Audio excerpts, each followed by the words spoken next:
Today I've got a really awesome meal prep video for you guys, so come along with me and spend some time in my kitchen. I'm going to be prepping some breakfast sandwiches. I am also doing some salad prep, salad dressing. I'm also going to be making some food for Murphy, which is super fun. You guys aren't going to want to miss this. I'm making some jalapeno poppers, prepping a bunch of produce, and much more in today's video, so let's get started.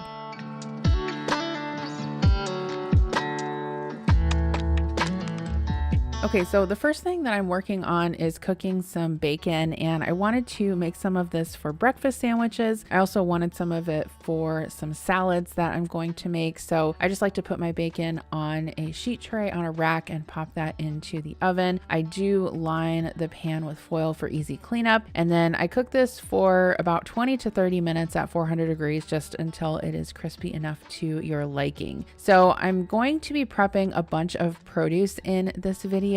And I find that a lot of my meal prep time is honestly spent doing that, which is fine because sometimes I do have issues paying for, pre-washed produce. And plus, when you wash it yourself, I do find that it lasts a little bit longer and you can make sure that it's clean. So I had this head of iceberg lettuce in my refrigerator. Honestly, I've probably had it for about 10 days, so it's a little worse for the wear, but it was still salvageable. So I just chopped it up into pieces. I picked out the brown parts, and my inspiration for this is that I wanted to make a sort of like a blue cheese wedge salad, not like in a wedge, but actually as more of a chopped salad. So I added some lemon juice to my salad spinner along with the greens, and then I'm just going to soak those in cold water until they are nice and clean and plumped back up. Then I spin the lettuce dry, and that's it. You can store this in your refrigerator. Normally it lasts for a few days when it's already chopped. Next, I'm going to make some blue cheese dressing.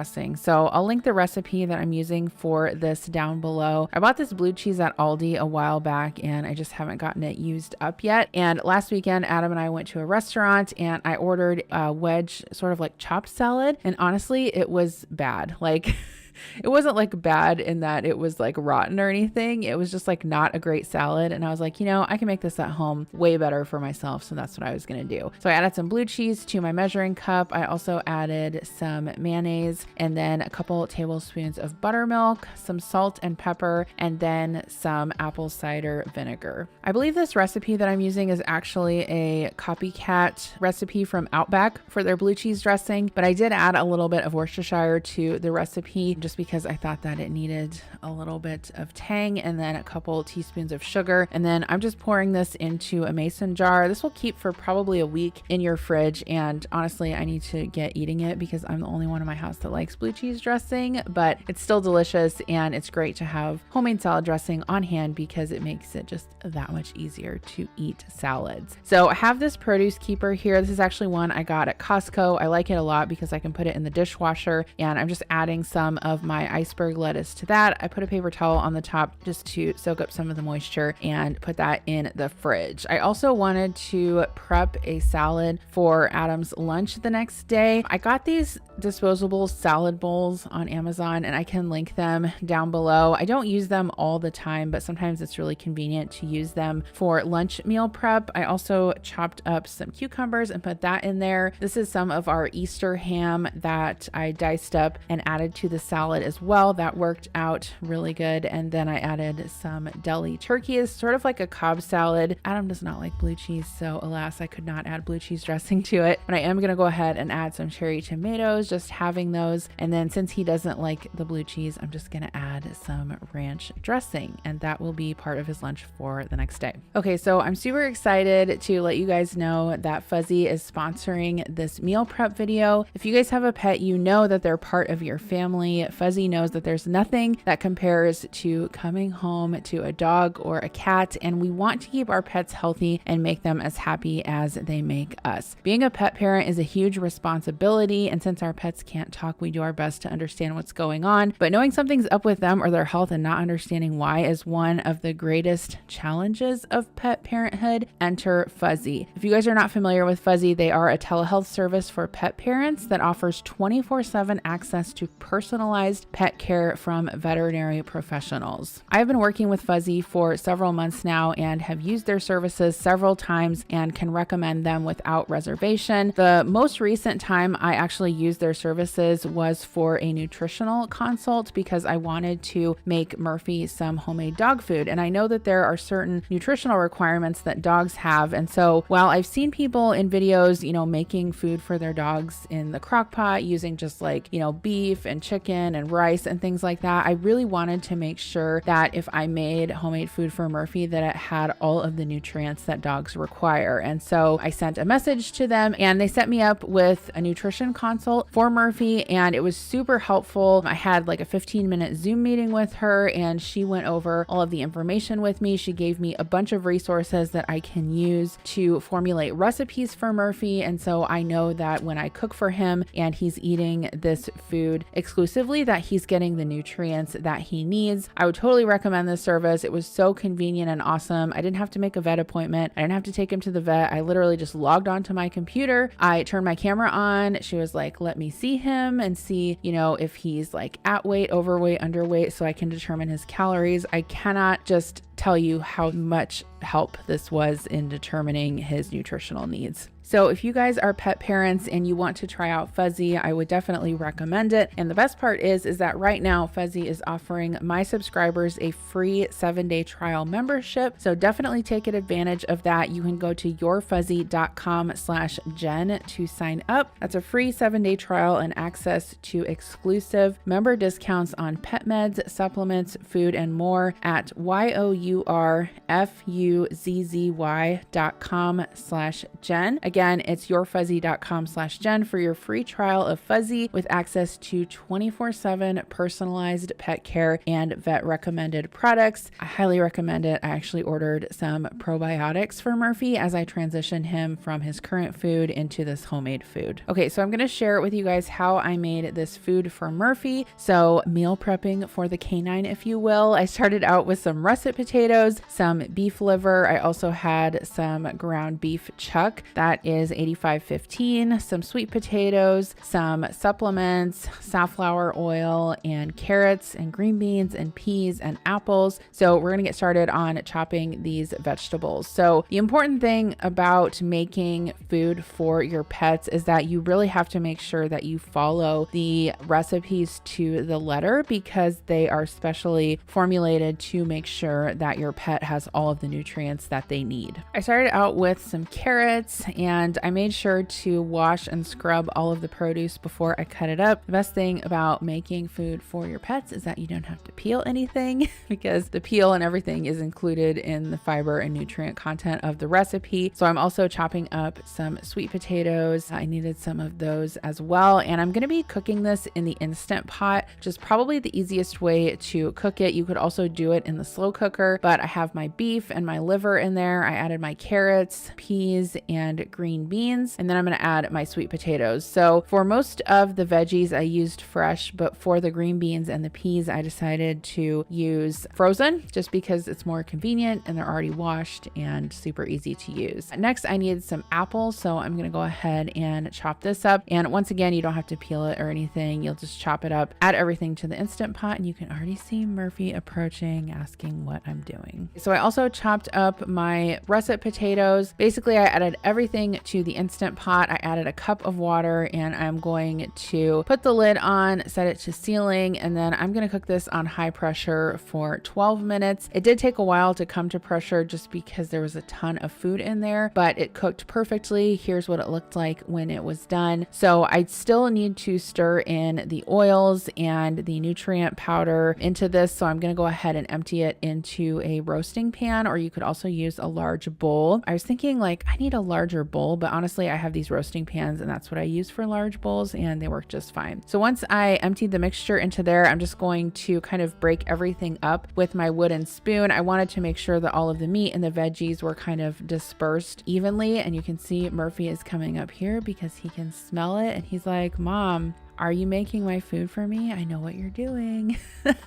So here's what it looks like. I'm gonna go ahead and give it a stir, and then I will add the rest of the ingredients. So I added 3 tablespoons of this nutrient mixture that I ordered online from the recommendation from the veterinarian from Fuzzy. I also added some safflower oil, and then I added some fish oil as well. And then I'm just gonna give that a stir, and that's basically it. I mean, this was super simple to make, and honestly, I have purchased like pre-made, fresh dog food before and things like that, and it is so expensive. I did price this against some of the fresh dog food delivery companies, and this is less than half the price. So if I can commit to spending, half an hour to 45 minutes on this on the weekends to making him food every week, I think I can do that. I think it's sustainable and it's much less cost. And the vet actually told me that this food is so much better for your dog. You will actually notice that they'll have more energy, their coat will be shinier, things like that. So I portioned this out into about 2-cup containers. I ordered these on Amazon, and then there was a little bit left over in the pan, so I gave that to Murphy to test out as a treat, and as you can see, he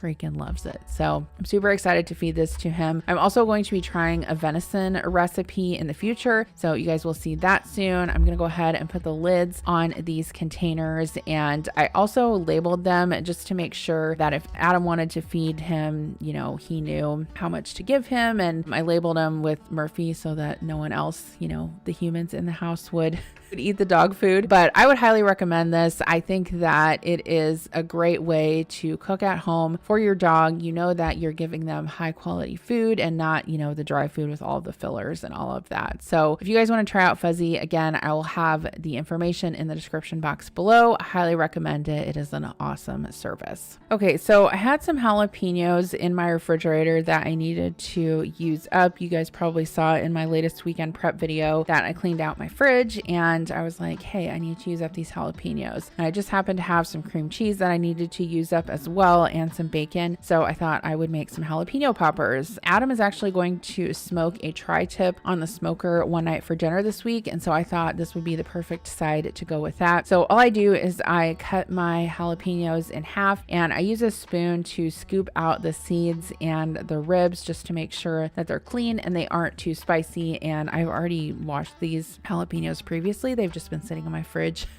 kind of waiting to be used. But this is also a great low carb recipe if you guys are looking for one of those. It's basically just jalapenos, cream cheese, and bacon. So, what can go wrong with that? They're really delicious. I'm using this whipped cream cheese spread from Aldi just because I had it in my fridge and I wanted to get it used up. But you can use any type of cream cheese that you have on hand. I'm just scooping that into some of the jalapeno halves. I actually had just enough to do this particular batch, which was awesome. And then I'm going to take 1 piece of bacon and wrap it around each jalapeno. If your bacon strips are longer, you can actually cut them in half and then use that. But these are center cut bacon strips, and so they're a little bit shorter. And these are also large jalapenos, so one wraps around each pepper kind of perfectly. And I'm putting these into a foil pan because if you guys have ever cooked these before, you know that it makes a total mess out of your pan regardless of what you cook it in. So I would recommend either lining your baking dish with foil or using a disposable pan. But here is what they looked like when they are done. And these are great for meal prep too, because all you have to do is stick them in the fridge, and then when you want to bake them, you just bake them at about 400 degrees for 30 minutes. They are delicious. Okay, so the next thing that I'm going to do is prep some Brussels sprouts. And to prep these, I just cut basically the end off of the stem and then have them and put them in my salad spinner so I can wash them up. So I'm going to be using most of these for another food recipe for Murphy. I actually have a recipe that I'm going to make with venison and squash and Brussels sprouts. So hopefully he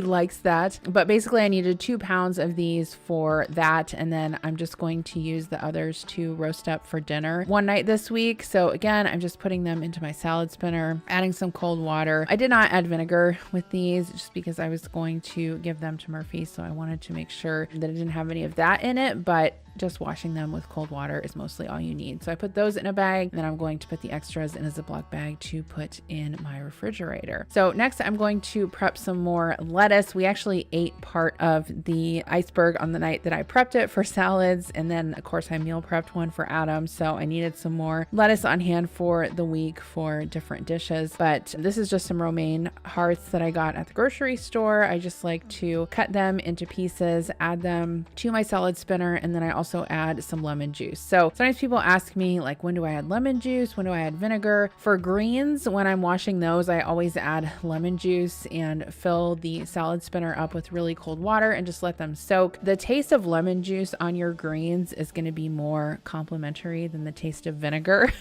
And so that's how I normally wash mine. And then I just let them soak in the lemon water, spin them dry, and then I can store them in the refrigerator. So I actually got this lemon water idea from a salad place that we visited when we were in Nebraska. I think we were in Omaha for my graduation from my master's degree. And we went to this salad place that had greens, and they advertised them that they washed their greens in really cold lemon water. And I thought, that's a good idea. And then I started doing it. So it also helps the greens to keep from browning in your refrigerator. So bonus there. Okay, so on to my least favorite task, which is washing grapes. Someday when I have an infinite amount of income and I win Publishers Clearinghouse, I will buy pre-washed grapes. I'm kidding. I probably will never buy pre-washed grapes because even though I hate doing it, I just can't bring myself to pay like $9 a pound for the pre-washed ones. So if you've never washed your grapes before, which believe it or not, I've gotten comments from people saying that they never washed their produce before watching my videos, but please wash your grapes. They're super dirty. If you wash them, you will notice that they're covered in like wax and dirt and whatever. So I just put them in my salad spinner, and then I add some white vinegar to the water and basically just swish them around. I do let them soak for probably about 20 minutes before I rinse them. But let me know, do you guys want a dedicated video on how to wash and store produce? I've been thinking about filming that. So if that's something that you're interested, let me know in the comments below. I know lots of people have questions on that and they just want a resource. So maybe I'll film that in the future. So I have this produce container from Amazon. I'll link all of these down below. This one is not one of my favorites because it can't be put in the dishwasher, but it does work really well. So I just put the grapes in there. Any of the water will drip down to the bottom so that they won't get soggy, and stick that in the refrigerator. Okay, so next I'm going to cut up some of my strawberries that I washed. I swear I could go to the grocery store every other day and buy 2 pounds of strawberries and my kids would just eat them right up. But the good thing is that strawberries are starting to come down in price now that it's getting to be spring. So I ended up getting this 2-pound box of strawberries from Hy-Vee for $5.99, which I honestly thought was a pretty decent price, especially for April in the Midwest. So I washed these in my salad spinner and I just cut them into smaller pieces and add them to a produce keeper. And then I always set these out like as a snack for the kids. I set them out with breakfast. I use it to pack in their lunches. That's the good thing with having produce prepped, is that you can use it for your kids' lunches and snacks throughout the week, and it's super easy because it's already ready to go. Next, I'm going to wash up some blueberries. So I do these the same way, just in my salad spinner with cold water and some vinegar. I let them soak and then I rinse them off really well. Sometimes I get questions, do they taste like vinegar? No, as long as you rinse them off really well, they are fine. And then I add them to one of my produce keepers. This is one of the ones that I got from Costco. I love it because you can put it in the dishwasher and stick those in the fridge. I also picked up some cherry tomatoes to do a caprese salad with, and I did not get it done in this particular video, but I've made that for you guys before. Essentially, I just mixed together cherry tomatoes, mozzarella, fresh chopped basil, olive oil, and then I normally add some red pepper flakes and some sliced green onions, but really easy to make. And I already had some prepped in the refrigerator in this container, so I'm just going to kind of move those off to the side and add my already washed ones, and those will be ready to go for the week. Connor really loves to snack on these, and they're also really great to have on hand for salads. Okay, so I had some chicken breast that was left over from dinner that I didn't cook, and so I thought I would just go ahead and pop it into the air fryer to meal prep it. So I just cooked this on 350 degrees for 10 minutes, flipped it over halfway through. I let it sit in the air fryer to cool off, put it into a Ziploc bag, and I'm going to stick this in the fridge, and then I can use that for salads or kids' lunches throughout the rest of the week. Okay, so I got this new egg bite maker from Amazon. I can link it down below. This popped up in my recommended and I was like, I really like the idea of this. I want to test it out. So we're going to use it today to make some breakfast sandwiches, but you can also make the egg bites in it, sort of like I've made before in the Instant Pot. I'm going to be trying that in another video soon, but basically it's sort of like one of those little dash waffle makers. If you guys have had those before, I have one and they're actually really cute for making little waffles or hash browns in the waffle maker. But essentially this one comes with both the individual egg bite cups like you can see here, and then it also comes with a larger container, and that's basically the size of like an English muffin or a bagel to make breakfast sandwiches with. So I thought I would try it out in this video and share it with you guys. I do really like it. It does take a little bit longer than I thought it would to make the eggs, but it does kind of steam them instead of frying them, so they have a more tender texture. So just keep that in mind. So to use it, you put some water in the bottom of there. I'm using the larger egg cup because I'm going to make breakfast sandwiches out of this. And then I just crack an egg in there. I just use the shell to poke the yolk to make sure that everything cooks through evenly. And then I'll just season this with salt and pepper. And then you close the lid, and this only has to cook for like 9 minutes, like 8 or 9 minutes, up to 10 minutes if you want to make sure it's really, really cooked. But I do think this is something super convenient for breakfast, especially in the mornings if you're looking for something quick. Close the lid, and this is what it looks like when it's done. So I did accidentally break this one coming out. You can actually just flip it over and it will pop out onto the plate. But essentially it comes out like a little egg round, just like the ones at like McDonald's do. So it's really convenient. It's really fun to use. And yeah, I don't know. I just think things like this are fun. And this one doesn't really take up much space because it's such a small appliance, and they do have some different recipes in the booklet that you can make as well. So to make these breakfast sandwiches, I just like to use these pre-cut foil sheets. I get those at the Dollar Tree. They are super convenient. I have some sprouted organic wheat bagels that I'm going to use. I'm just going to cut that in half, and I'm just making these breakfast sandwiches very simple with the egg, the bacon that I pre-cooked, and some cheese. And I'm not going to freeze these because I only had enough to make 3. So Adam can go ahead and eat those for breakfast this week. I'm just going to store them in the refrigerator. Some of the bagels I toasted, or a couple of them I toasted. This one I just left plain. I don't think it matters. Either way, I'm adding the egg to that, which you can see fits perfectly on the bagel. Next, I'm going to add a couple slices of bacon. You could use ham or sausage or whatever you wanted. And I'm also going to add 2 slices of this very thin Colby Jack cheese. Another thing that's really good on these is pepper jack cheese. Breakfast sandwiches and breakfast burritos are a great thing to prep because you can also put them in the freezer and keep them for longer. But that is going to end my meal prep for today. I really appreciate you guys coming along with me. Don't forget to check out your fuzzy. I will have all of the information in the description box below. My subscribers can get a free 7-day trial membership. Just follow that link. Thanks again for being here with me for meal prep, and I will see you in my next video. Bye.